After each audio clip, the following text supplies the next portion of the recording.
Hello, and welcome to our on demand webinar, Growing Up with Self Determination. My name is Karen Wong, and I am the transition specialist at Michigan Alliance for Families. That means I focus on the transition from special education into adult life with all of the services and supports that youth with disabilities may need. I have an adult son who has multiple disabilities, as well as a high school age son who has a 504 plan for his medical conditions. So, everything that I'm about to explain is something that I work on at home every day with my own family. I'm so glad you could join us today. We have several topics related to self determination to cover today. First, I'll explain why it's important to teach our kids how to make decisions from an early age. Yes, especially if you believe that the skill of decision making is not possible for your child right now. That skill is going to look different for every child, regardless of ability or disability. At Michigan Alliance for Families, we believe that every person has unique strengths, preferences, interests, and needs. Those strengths and needs can be a part of every IEP meeting, individualized education program meeting, and the foundation for a person's goals. Our kids can also be taught to participate in the IEP process from an early age. Now, not saying that a kindergartner is going to understand all of the data that the team presents, or that a kindergartner will discuss the merits of a phonics based curriculum for 2 hours. But even the youngest children can become aware that the team is discussing their education, and even the youngest children can show the team what they enjoy and what's important to them. I remember having my own son sit on my lap during his IEP, playing quietly or sometimes noisily, demonstrating his strengths and interests to the IEP team. I have several toolkits that I'm going to present today with activities that can assist in making the student's voice part of the IEP process. And those toolkits are available on the Michigan Alliance for Families website, www.michiganallianceforfamilies.org. I'm going to talk you through these activities, including the Good Day Plan, so that you can work on them with your child and make them part of the IEP process. For me, as a parent and as a transition specialist, everything connects to the long term plan for a fulfilling life as an adult. The skills that we'll cover today can be practiced every day, and they can help prepare our kids for a successful future. Every person is able to make decisions that are important to them. Learning how to make decisions is a really complicated process built upon many skills. And this process of learning to make decisions is going to look different for each person, regardless of ability level or age. No one is born knowing how to balance a checkbook or how to fill out an application for a car loan. Decision making begins with an awareness that a decision needs to be made. Parents can narrate their decisions in simple terms out loud for children to hear. That gives children a glimpse into the number of little decisions that adults make every day, every hour.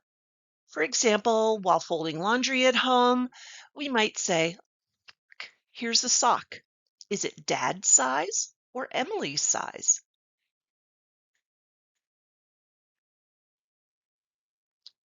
Words are not necessary for communicating a choice. For example, apples or grapes for snack could be answered by a young child pointing to the preferred snack or nodding toward a choice card.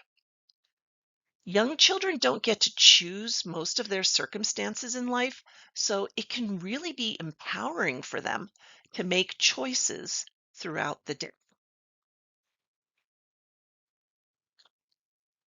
Now that the child has made a choice, the adult needs to respect that choice. By accepting the child's response, we are actually reinforcing the decision making process. The child learns that people make decisions to get results.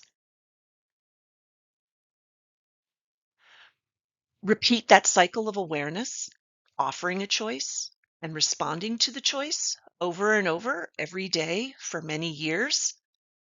Over time, the choices become more complex. Maybe there are three or four options. Maybe the best option isn't always clear. Maybe some of those options didn't turn out so well. Now that child has a wealth of experience in decision making. That child has been communicating with others, verbally or non-verbally, and has been learning what works best in their situation. Knowing what they like and don't like, understanding how to communicate likes and dislikes. That's what empowers someone to join in interesting activities. So maybe that child who enjoys music therapy will ask for music lessons on their favorite instrument. Or the child who takes apart pens and remote controls has asked to join the elementary school robotics team. That could then lead to new outcomes, such as attending a career and technical high school for mechatronics. We want to set up our kids for lifelong community participation. And we can do that by teaching them to think through decisions from an early age. With a history of thinking, learning, and participating, we're now ready to look at adult decisions like where to open a checking account, which groceries to buy, what to cook for dinner, where to live, how to get adaptive equipment to drive a car. How did you learn how to do these things? Every person is able to make decisions that are meaningful to them. All of us have to go through this lifelong process of learning how to make decisions. Self determination is an ability, and it means I decide. And that can mean small decisions about which shoes to wear or what to have for breakfast, and big decisions like where to live or what kind of medical treatment you want.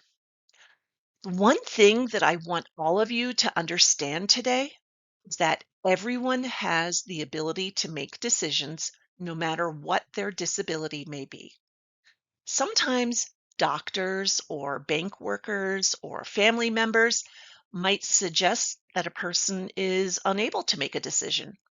It's okay to ask for time to think about a decision or an explanation or some help in understanding what that decision is about. But you can still be in charge of making the final decision on a subject. Self determination doesn't always mean that you get it right the first time, but it does mean that you keep trying. In fact, that's how someone learns with and without disabilities. We call this the process of learning from our mistakes, the dignity of risk. It also means that you believe in yourself. You know in your heart where you want to go in life and what you want to do. All of those little decisions add up over time and become big decisions. For example, choosing a healthy breakfast or listening to your favorite music every day gives you energy and a clear mind to make bigger decisions. When youth have a place to communicate their strengths, preferences, interests, and needs, we typically observe the beginning of self determined behavior. These behaviors increase over time as the child develops confidence. And with continued practice, self determined behavior becomes a part of a person's character. Youth will continue to develop their self determined behavior as they transition into adult life. These behaviors then create opportunities that may develop into meaningful work, independent living, friendships, and education. For me, the important takeaway is that self determination is something that starts small and grows stronger over time. It's not a light switch that we suddenly switch on at age 16 or 18. It's something that my own adult son started when he was in preschool with simple choices like wearing a blue shirt or an orange shirt. Now, as an adult, he is able to make complex decisions to improve his health and community participation. Self determination is a big word for a simple idea. It's also an idea that benefits everyone, especially people with the most significant disabilities. Self determination is such an important ability that I want to explain the ideas behind it. These ideas were established by disability rights activists as a way to take a stand against being sent to live in institutions. The first idea is freedom. So, do you want to work or go to college? Do you want to live with your family or in an apartment with roommates?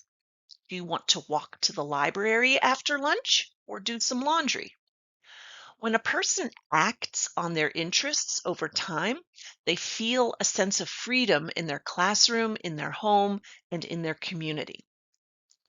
The freedom to make choices is a sign of growth and self determination. It makes a person feel successful. The second idea is financial authority. So maybe you earn money from a job, or maybe you have a bridge card and you get Social Security. Whatever your income is, you can choose how to use your own money. The next is support. You decide what types of support you might need, and you choose the people to help you get out in the community and achieve your goals. Self determination means knowing and believing in ourselves. It also means knowing what we want for our future and making plans to achieve that future, and knowing what type of supports that we will need to be in control of our own lives. And finally, there's responsibility. Being part of a community means that you not only receive services and support, but you also give back. You use your money wisely to live a happy and healthy life. You practice kindness. You build friendships with people in your community. You learn new skills. This can lead to employment opportunities or recreational opportunities in the city that you call home. Take a moment and think about how you practice responsibility.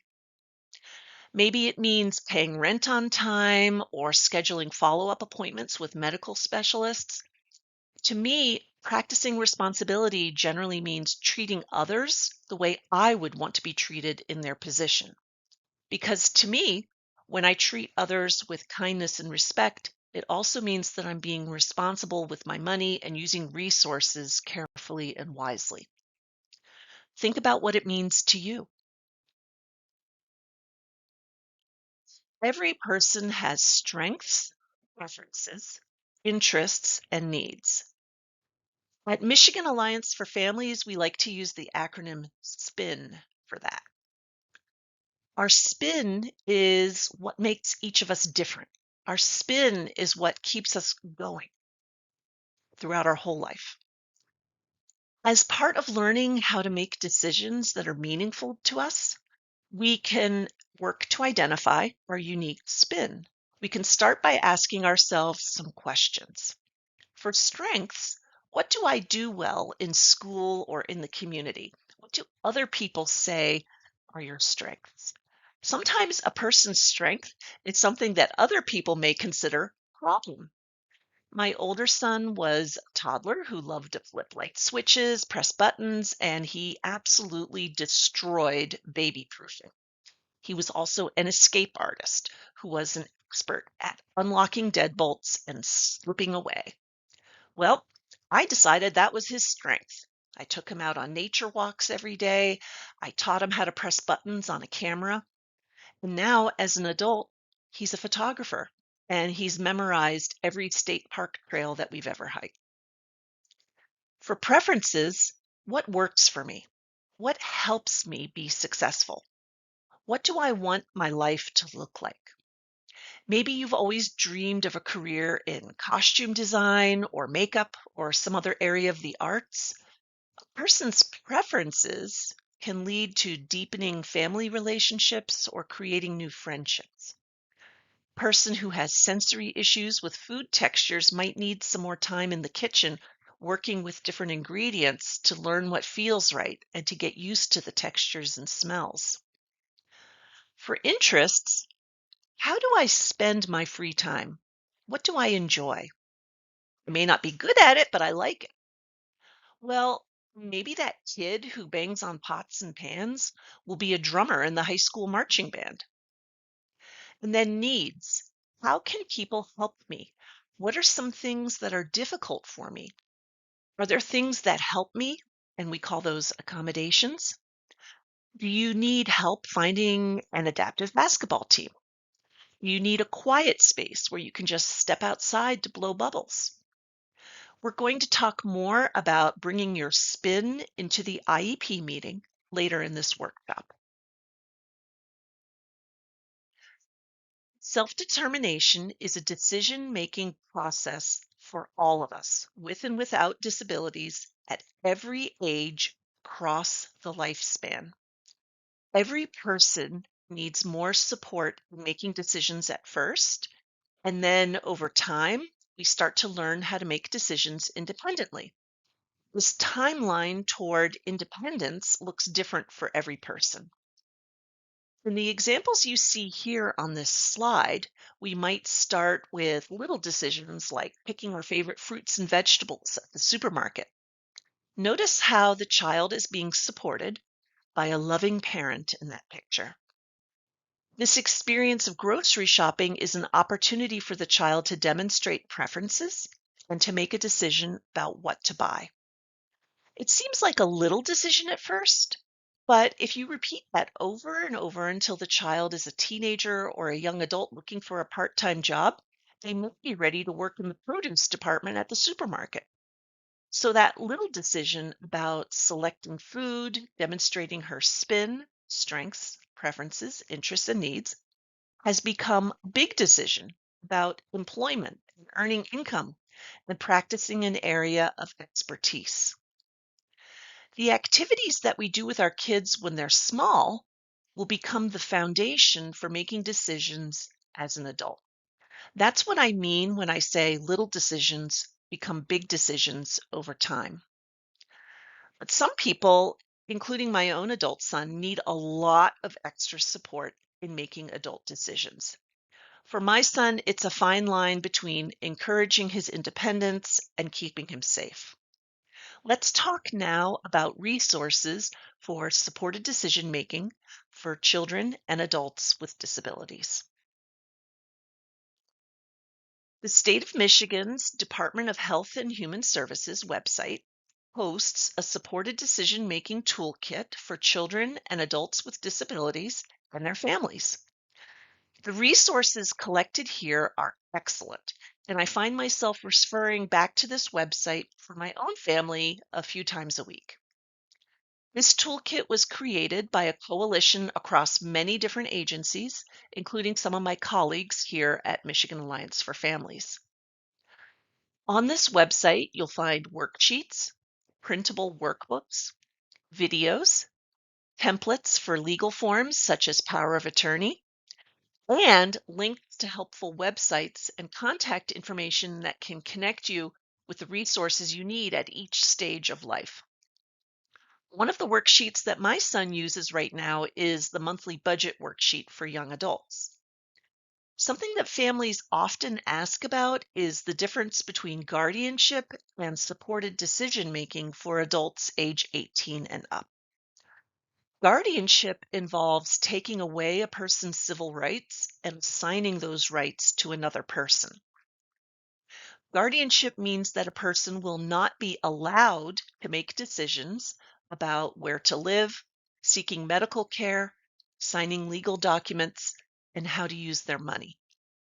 On the other hand, supported decision-making agreements and power of attorney will allow a person to keep their civil rights while receiving assistance from trusted friends and family members.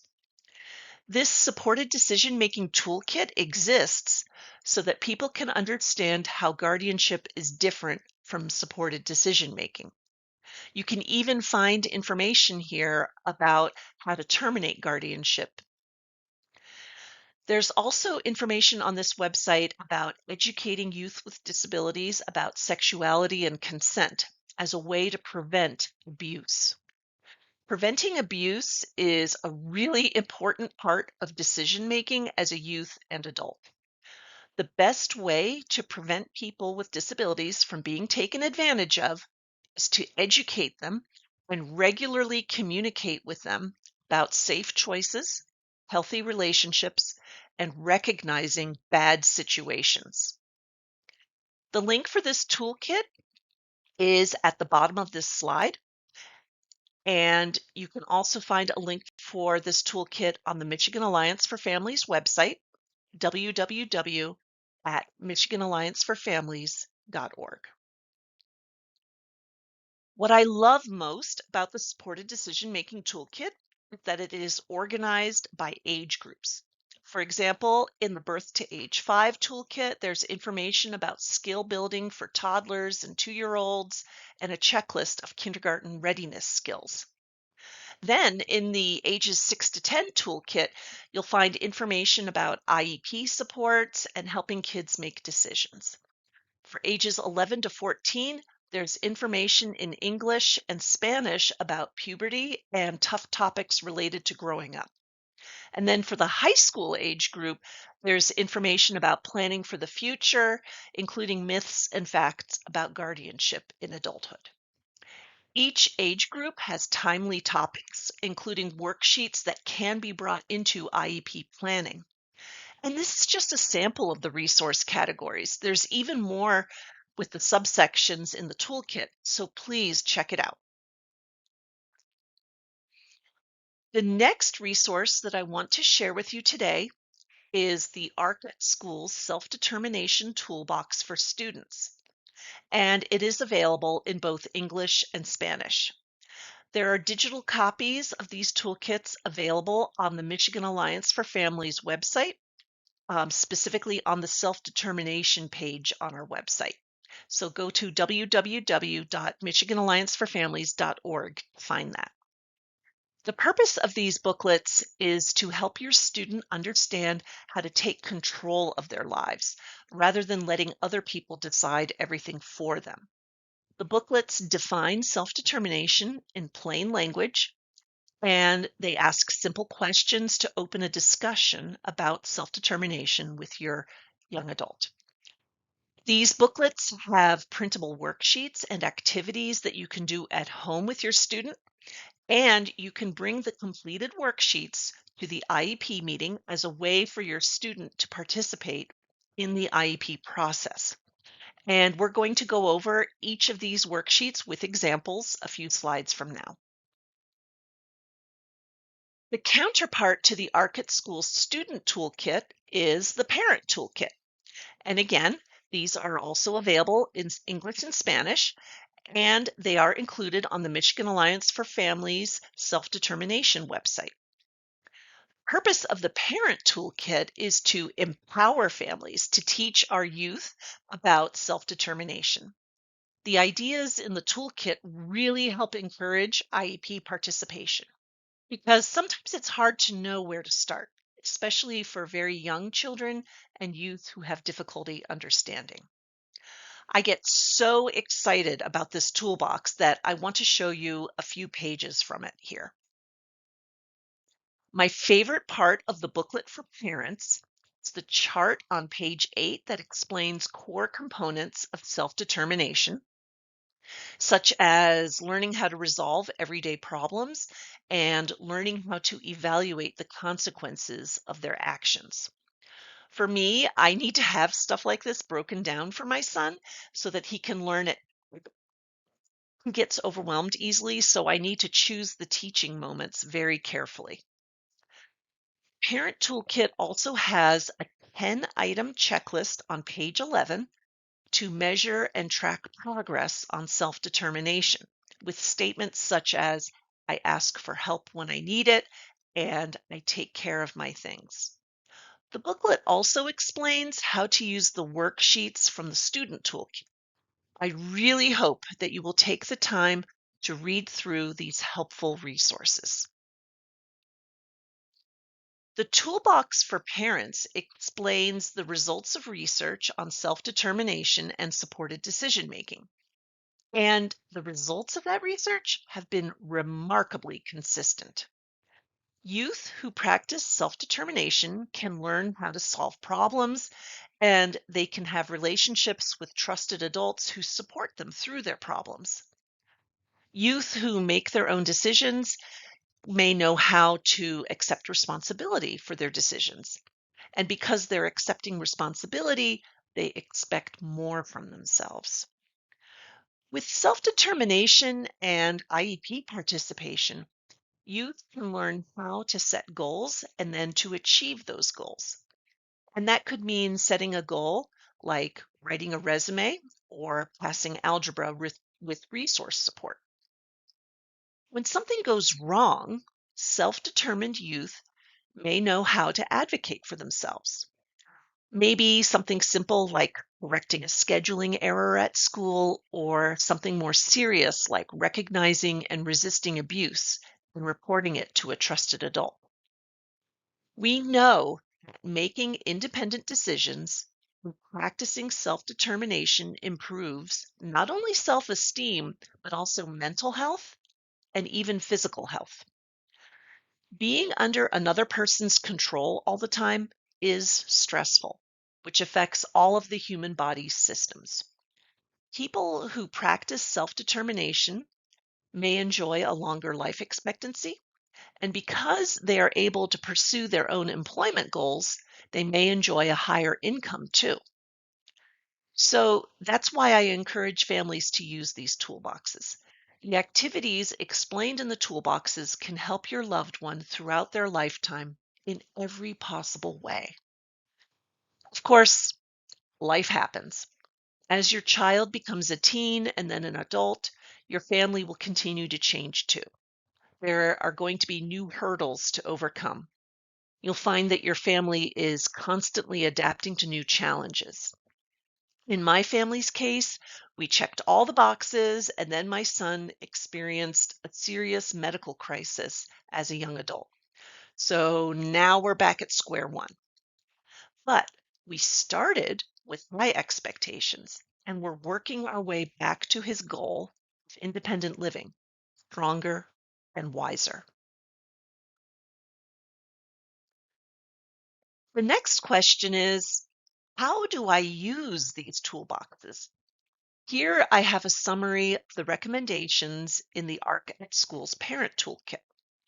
We want to focus on the child, not the child's limitations. Think about what your child can do right now and build upon that skill level. Your child is one of a kind. So, what works for their classmate may not necessarily work in your home. There's a tendency to celebrate report cards or good test grades, but as parents, we can also celebrate effort and progress toward our children's goals. For example, remembering to bring study materials home or packing school supplies the night before a test. Now, kids generally learn best when a parent models the self determination skills first, which is why I mentioned narrating our decision making at the beginning of the workshop, saying, I'm going to brush my teeth now. I'm going to pack a water bottle. I'm going to put on my shoes and socks before I go out to run errands. We can also point out positive role models to our children so that they can see what it looks like when other people outside the family make healthy decisions. During natural teaching moments at home, families can talk about spin, strengths, preferences, interests, and needs, as well as coping strategies and learning strategies that we use every day. Families can read the student toolbox together, practice life skills together, and do the activities in the student toolkit together. The key word here is together. I want you to visualize your child's skill level when they started in school and the skill level that you want them to achieve. Now visualize what your child wants to achieve. Which skills will they need to achieve that? How will they get there? In the pictures here, we have toddler playing with numbers. Someday that toddler is going to be a fifth grade student solving math problems in class. For our youth who have disabilities, it's going to take a lot of planning over many years.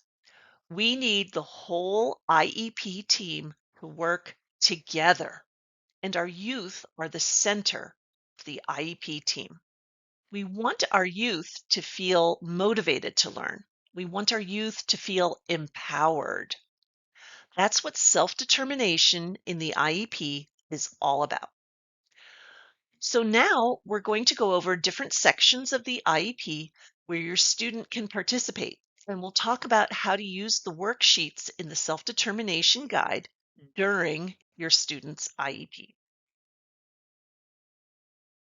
Self determination can be part of the Individualized Education Program, or IEP, at any age, no matter what type of disability your child may have. Any age, any ability level. Your student can attend their own IEP meeting, and that could mean sitting on a parent's lap for a few minutes or as long as the student is able to be there. Your student needs to know that the team is talking about them and the best way to help them learn. Your student can also provide some type of input to the IEP meeting. So when my son contributed to his IEP in fifth grade, he filled out a worksheet with his name, what he liked at school and what he didn't like, and what he wanted to learn. And then he went back to class because it was upsetting to him to miss class. As the years passed, my son continued to attend his IEP meetings, and he learned how to tell the team about the accommodations and supports that he needed. Explaining accommodations and supports is a significant life skill. For example, in the workplace, requesting accommodations from an employer, or in an apartment, requesting accessibility from a landlord, or with a social worker, explaining the everyday supports that are needed. Students can practice and demonstrate their skills at the IEP. They can submit work samples from projects that they enjoyed. They could introduce the speech therapist to their family. If they like music, they can play a favorite song to start the meeting. If they like computers, they can click on the page of the IEP that is being discussed. Or if the student knows how to create a document or a slideshow, they can present that to the team. Students can help make decisions about their own education. My son strongly disliked missing math class for speech therapy once or twice a week. He expressed his feelings to the team and he got the speech therapy rescheduled. In high school, he said that he wanted to learn how to operate a cash register because he loves pressing buttons. So the team made sure that he had the prerequisites for a retail operations class that ran the school store. Students can develop their own goals. In fact, when your student is 16 years old and starts the IEP transition planning process, that student input is going to be required for creating post-secondary goals. By practicing these skills from an early age, our students will be ready to start planning post-secondary life when that time comes. The first IEP section that we're going to talk about is the present level of academic achievement and functional performance, also known as the PLAF. The PLAF is the foundation that the whole IEP is built upon. The PLAF represents the present tense. This is the snapshot of right now. You can share your child's experience with choice making, decision making, and problem solving. You can look at where the skills are currently, and that's going to be the foundation for developing those skills further. To determine how your child is doing right now, the team is going to look at work samples and discuss real life experiences. Maybe your child could make a list or a picture collage of current skills. On the next slide, we're going to look at a worksheet that your child can complete before the IEP meeting. The PLAF is a place for data. The data represents abilities. This is especially true as it relates to the components of self-regulation and self-determination. So perhaps the PLAF could answer the following questions. For self-observation, is this student able to recognize a current state of emotional, physical, or mental well-being? When observing other people, is this student able to correctly recognize that someone looks excited or nervous or overwhelmed? For self-evaluation, is this student able to identify their current state? Do they feel okay, stressed out, tired, or overwhelmed? When asked, is this student able to describe what it feels like in their body? Do they feel okay or stressed out? For self-reinforcement, has this student been taught or has this student learned strategy for when they do feel stressed or tired or overwhelmed? Being able to state that feeling, I get upset when, and then listing acceptable alternatives to negative behavior is a huge accomplishment that can be documented in the PLAF. For self-advocacy, does this student know how to implement their coping strategy or learning strategy? And that can be observed and it can be monitored to see an increase in the use of the strategy. And going from 20% of the time to 60% of the time is great progress.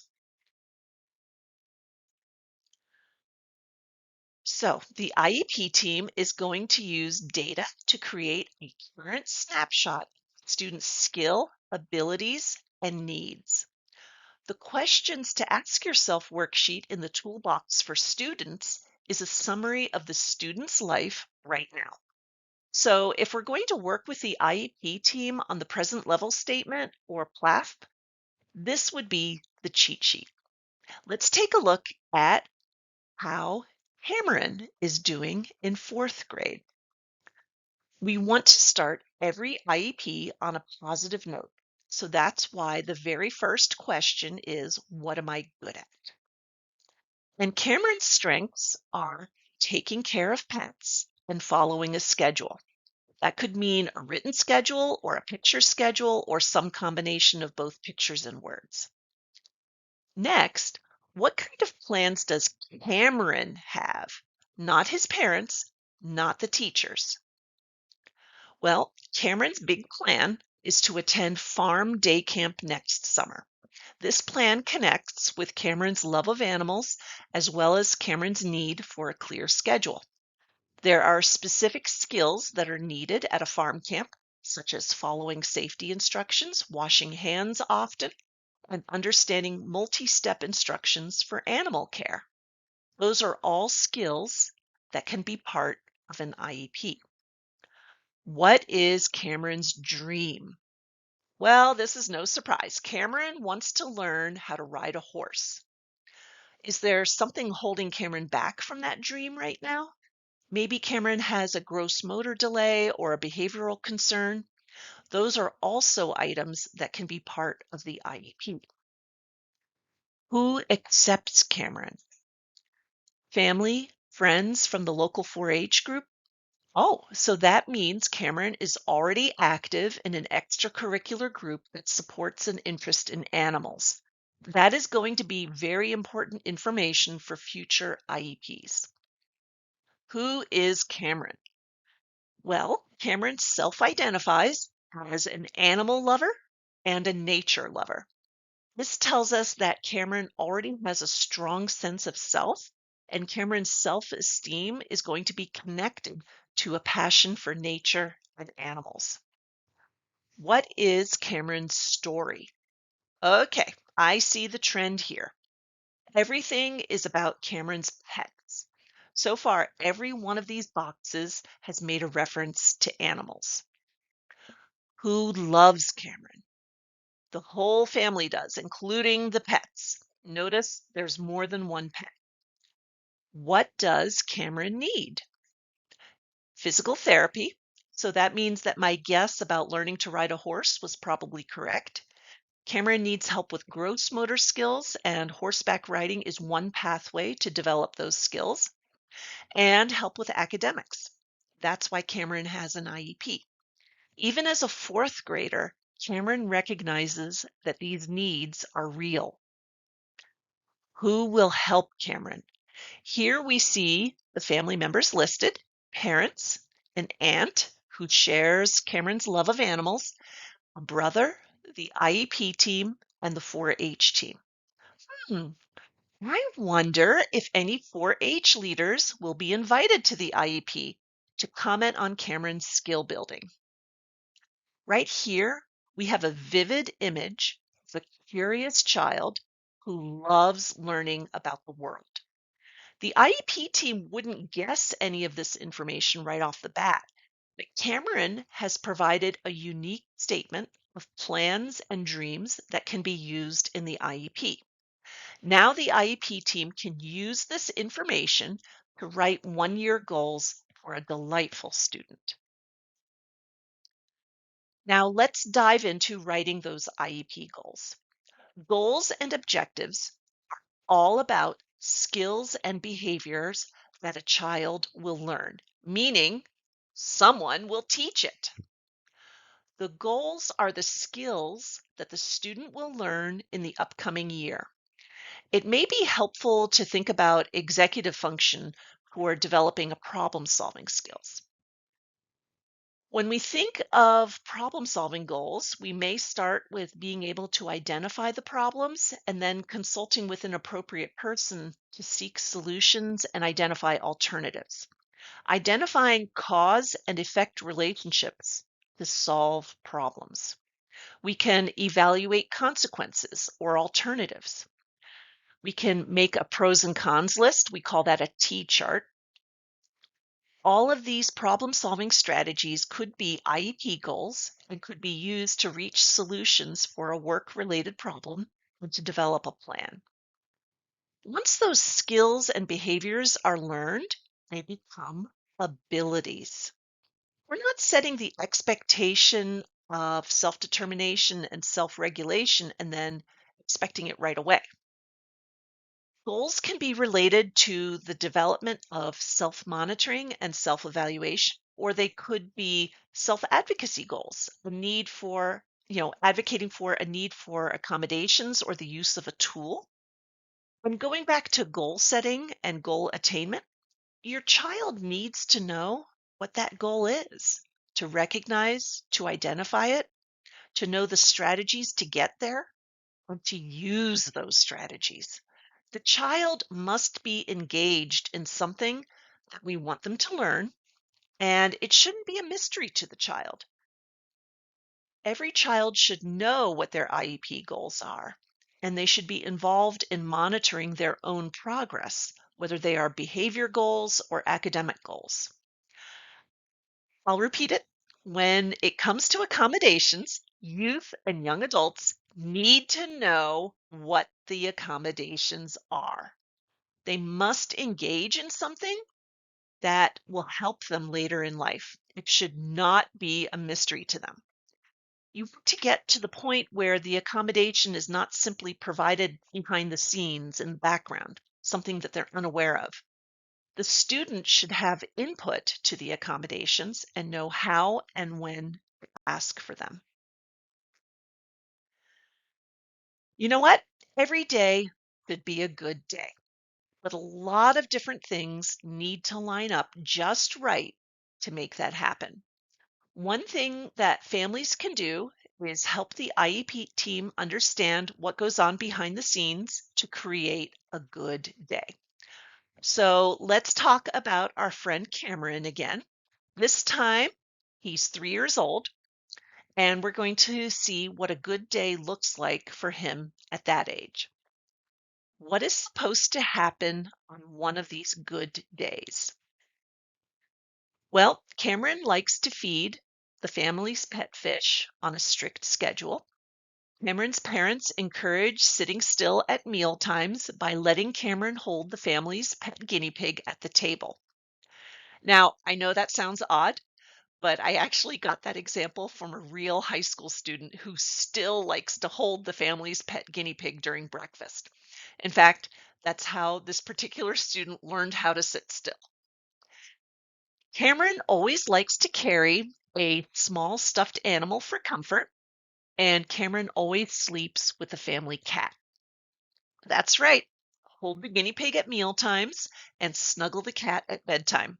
Do you see the pattern here? How often does this type of good day happen right now? Well, as long as the family does everything on the good day checklist, about 80% of Cameron's days are in fact good days. Wow, that's a pretty high percentage. What do helpful adults need to do to make it a good day? What action do they need to take? Well, the keys for Cameron are following a schedule closely and having access to animals, including stuffed animals or toy animals. Most preschool classrooms can create this environment with a little bit of planning. Okay, now what type of support does Cameron need? Who is going to help Cameron have a good day? Well, there's the preschool staff and the family, including Cameron's aunt, who is also an animal lover. They are going to be Cameron's support team. Now, preschool staff aren't mind readers. They're not going to know what happens on one of Cameron's good days unless it's spelled out for them. So the good day plan can be part of the IEP at any age, and it's a great way for the student's voice to be kept at the center of all discussions. In addition to the good day plan, the self-determination toolbox also has a worksheet for setting personal goals.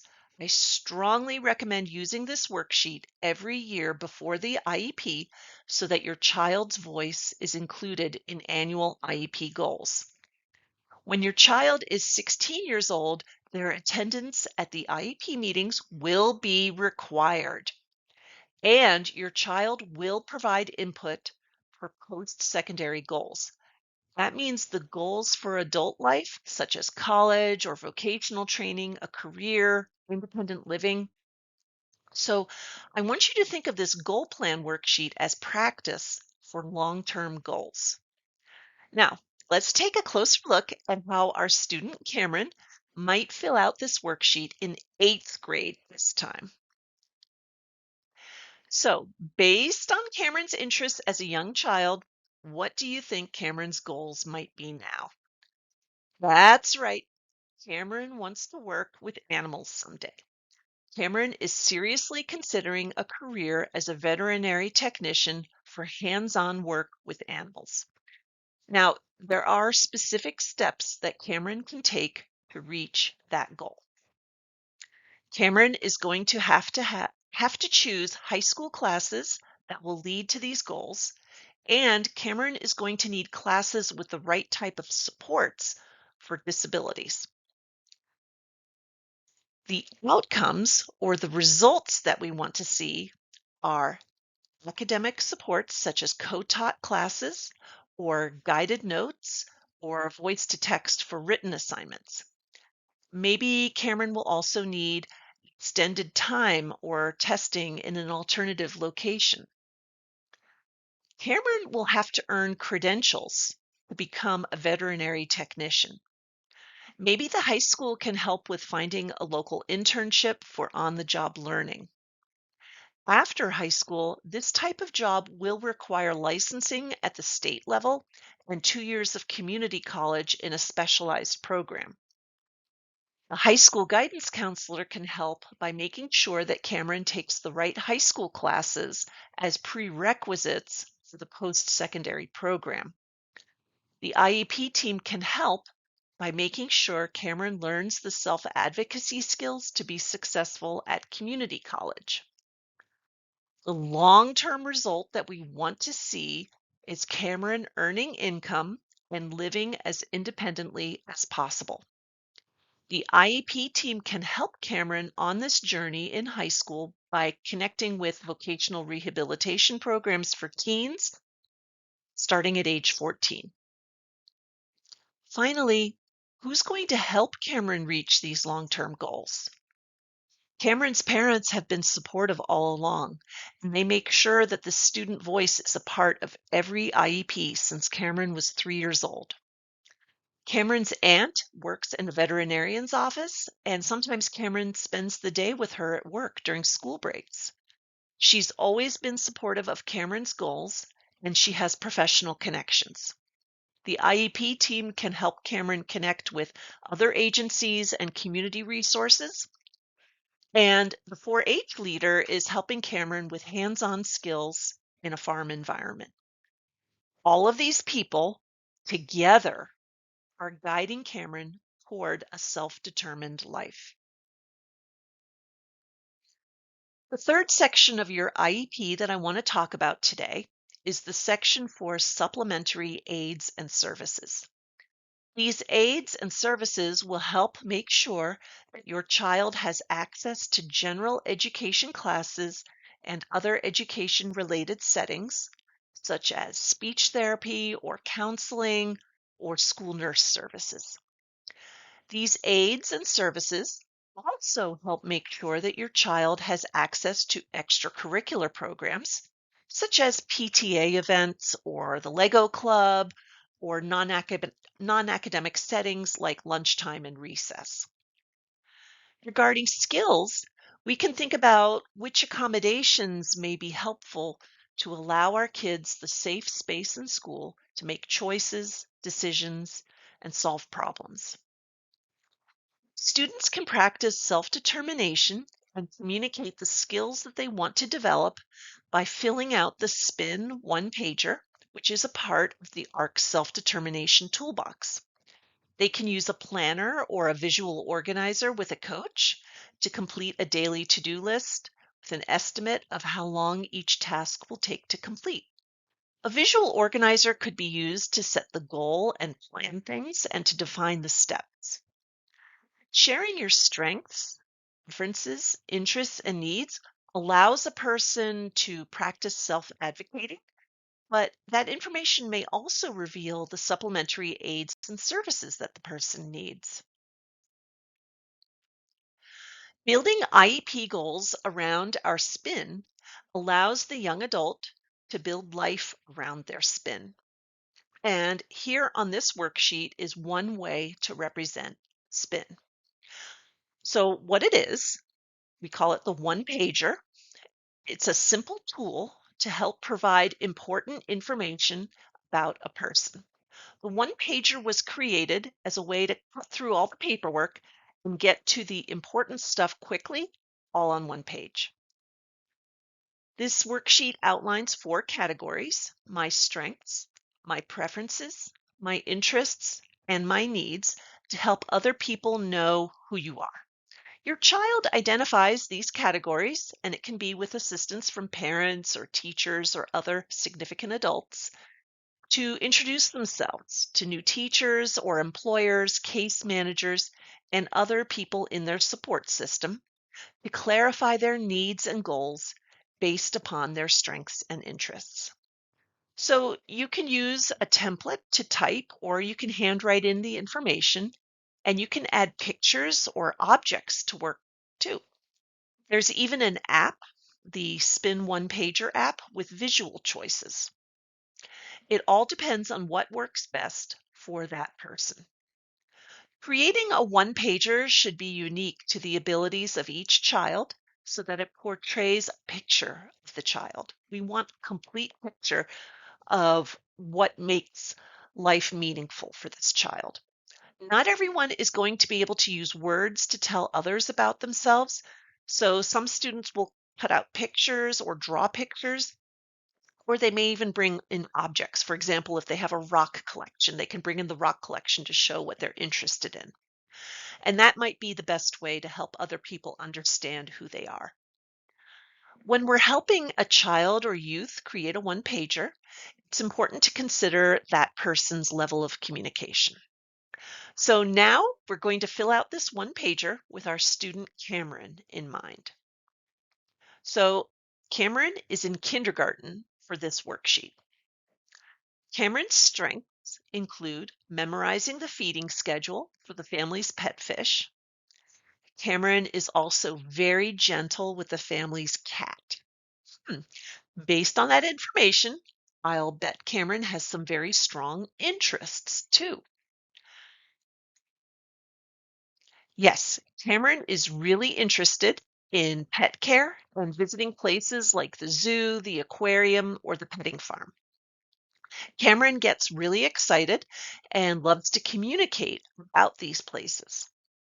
For preferences, Cameron prefers to carry around a small stuffed animal. It's kept in his backpack while he's at school as a reminder of the pets at home. Cameron also seeks out picture books with animals in them. Cameron needs a lot of support at school, such as reading intervention, speech intervention, occupational therapy, physical therapy, and social skills. Now we know what motivates Cameron. Reading intervention could include fiction and nonfiction books about animals. Speech therapy can involve sight words about animals or conversations about animals. Fine and gross motor skills can be developed by acting out movements similar to different types of animals, such as a crab walk, itsy bitsy spider, a kangaroo hop. Cameron can be matched with a peer buddy who shares an interest in pets and animals. So, this one pager summarizes information that is very helpful to the IEP team. And eventually, we hope that it will lead to job skills and a career that has special meaning to Cameron. That long term plan, it really does start in early childhood. That's why we want kids like Cameron to grow up with self determination. To summarize today's workshop, every person is able to make meaningful decisions, but decision making is a process that is learned. So we have to start teaching our kids at an early age. That process of learning is called self determination. Every person also has a unique spin on life, strengths, preferences, interests, and needs. Our spin is what makes life meaningful for each one of us. Our spin sparks our curiosity in the world and gets us participating in our communities. Michigan's Supported Decision Making Toolkit is full of helpful tips, templates, worksheets, videos, and more resources for every age and ability level. Anyone can access this toolkit at no cost, and there's a link for it on the Michigan Alliance for Families website. The ARC also has booklets on the topic of self-determination, both in English and Spanish, for youth and for parents. Booklets for youth have worksheets and activities that can be used during IEP meetings. The reason I really wanted to do this workshop is to encourage all of you to make the students' ideas the center of every IEP meeting. Youth with disabilities can practice self determination every day, starting right now. Those are the slides that I prepared for today. So I encourage you, if you have questions, to please call your regional parent mentor at 800-552-4821. Or you can visit our website at www.michiganallianceforfamilies.org. Michigan Alliance for Families has regional parent mentors in every part of the state of Michigan.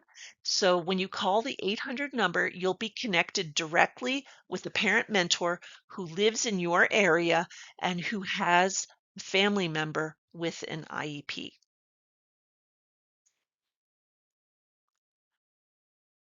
Here's a map of the state of Michigan, and each color block area represents the region served by a specific parent mentor. So we have free parent training and information all day, every day, all across Michigan. And you can follow us on Facebook or Instagram. And you found our YouTube channel if you're watching this video. And for more information, you can visit our website. We also have an 800 number for English speaking mentors. We have a number for Spanish speaking families, 313-217-1060. And we have a number for Arabic speaking families at 248-963-0607. Michigan Alliance for Families is an IDEA grant-funded initiative of the Michigan Department of Education, Office of Special Education, the Michigan Department of Lifelong Education, Advancement and Potential, and Michigan's Federal Parent Training and Information Center, funded by the U.S. Department of Education, Office of Special Education Programs. Thank you so much for joining us today, and don't hesitate to reach out if there's any more information or resources that you'd like to be connected with.